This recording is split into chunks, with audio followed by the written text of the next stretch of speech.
Introduction du cours 11. Ce module commence par une approche théorique de la notion de communauté, explorant ce que signifie la communauté par rapport aux valeurs des peuples autochtones. La formation d'une communauté est souvent un processus naturel qui évolue et s'adapte aux besoins de personnes impliquées. Elle repose sur un sens commun de l'unité parmi les membres d'un groupe. Il existe différents types de communautés ayant des fonctions variées. Certaines peuvent être plus figuratives, sociales ou géographiques. Les sociétés autochtones mettent beaucoup l'accent sur la valeur de la communauté, des relations entre ses membres et la pratique de réciprocité. Les relations suivent une pratique de respect et des règles spécifiques peuvent être en place pour l'adhésion d'une communauté. Par exemple, il n'est pas possible de devenir membre d'une nation Cree de Montreal Lake sans respecter certaines lignes directrices. La réciprocité exige que les membres rendent à la communauté ce qu'ils en reçoivent ou lorsqu'ils ont besoin d'assistance. Les nations autochtones sont des peuples avec des systèmes politiques, culturels, spirituels et sociaux complexes qui étaient en place bien avant le contact européen. Ces droits sont souvent reconnus par la Déclaration des Nations unies sur les droits des peuples autochtones. Section 1. La communauté. La communauté peut être divisée en différentes catégories. Mythique, située, temporaire, inventée et inventée de manière continue. Chaque type de communauté crée un sentiment d'identité. Une communauté mythique regroupe des personnes ayant des valeurs ou des expériences partagées, comme la communauté mondiale autochtone qui partage des histoires coloniales similaires. Une communauté située est un groupe de personnes unies par leur localisation ou par un objectif commun, comme les Nehiayak ou les Inuits. Une communauté temporaire inventée se forme autour d'un projet à court terme, alors qu'une communauté inventée continue, comme la Commission de vérité et des réconciliations, reste fonctionnelle à long terme pour reconnaître et guérir les traumatismes intergénérationnels. La communauté se base sur une unité commune et peut inclure des peuples issus de divers horizons. Formation des communautés. Les peuples autochtones ont des formations communautaires traditionnelles variées, comme les relations culturelles, tribales, clanales et de parenté. Ces communautés sont souvent basées sur la continuité des mémoires collectives des histoires. Les systèmes de parenté autochtones, comme ceux des Inuits, intègrent des personnes qui ne sont pas toujours de parents directs, mais qui bénéficient du soutien communautaire. Ces structures ont été perturbées par le colonialisme, mais elles restent une forme dynamique de communauté. Les communautés modernes se forment aussi autour de causes sociales et environnementales, comme des mouvements pour la justice sociale ou pour la protection de l'environnement. Des exemples comme le mouvement Idle No More montrent comment des communautés figuratives se forment pour soutenir les droits autochtones et l'environnement. Influence pour la construction des communautés. Les mouvements de justice sociale, comme ceux pour les femmes, filles et personnes bispirituelles autochtones disparues et assassinées, MMIW, ressemblent à des personnes différentes des origines pour lutter contre la violence coloniale genrée. Les mouvements environnementaux, comme Idle No More, ont également réuni des groupes locaux et mondiaux pour défendre des droits environnementaux et autochtones.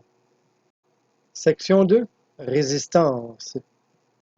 Les communautés de résistance peuvent se former à partir de mouvements de base comme des actions menées localement par des groupes autochtones pour attirer l'attention sur des enjeux sociaux. Par exemple, la résistance des Wet'suwet'en contre la construction du pipeline en 2012 a impliqué des actions directes comme l'interdiction de pénétrer sur leur territoire.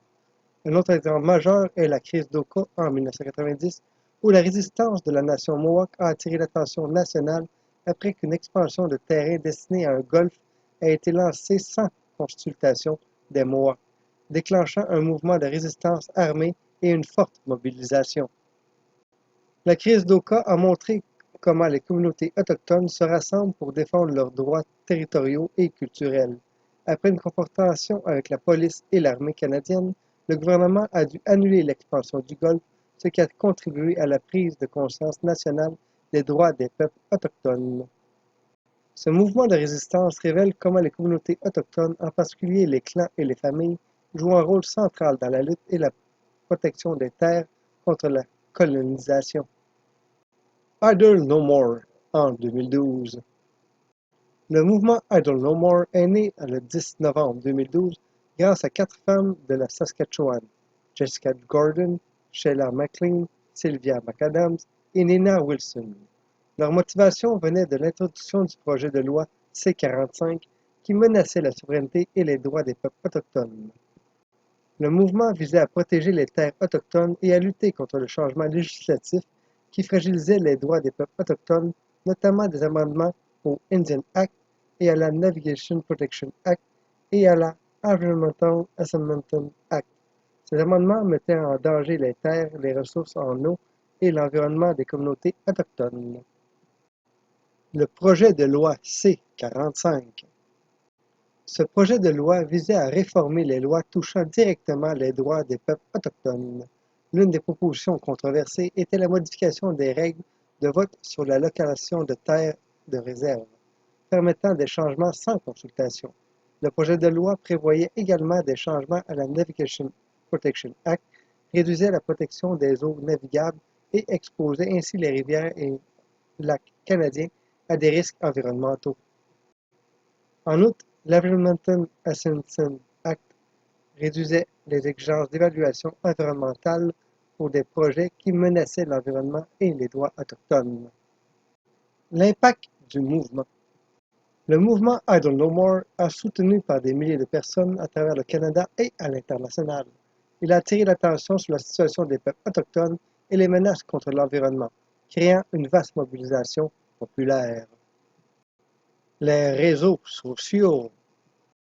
Les peuples autochtones utilisent de plus en plus des technologies numériques et les réseaux sociaux pour exprimer leur opinion et organiser des mouvements. Ces plateformes permettent de créer des identités virtuelles, de partager des informations et de mobiliser des actions de résistance. Le mouvement Idle No More est un exemple, car grâce à Twitter et à d'autres réseaux sociaux, il est devenu l'un des plus grands mouvements autochtones de masse jamais enregistrés.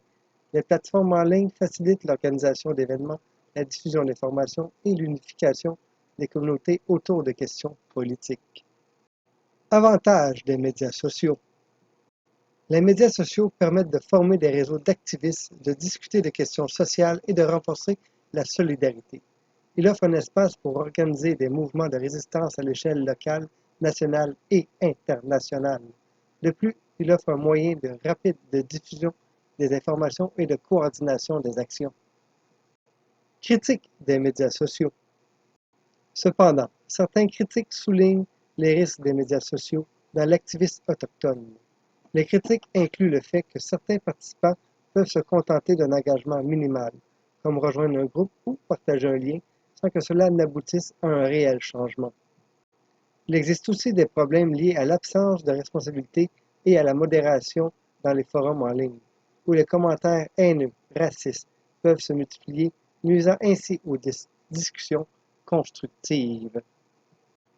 Conclusion. Les médias sociaux ont transformé l'activisme autochtone, créant des espaces pour la résistance, la participation démocratique et l'engagement politique. Cependant, les formes traditionnelles d'activisme, comme les manifestations physiques et les actions en dehors du cyberespace, restent tout aussi cruciales pour atteindre les changements durables. Les médias sociaux complètent ces formes de résistance, mais ne doivent pas les remplacer.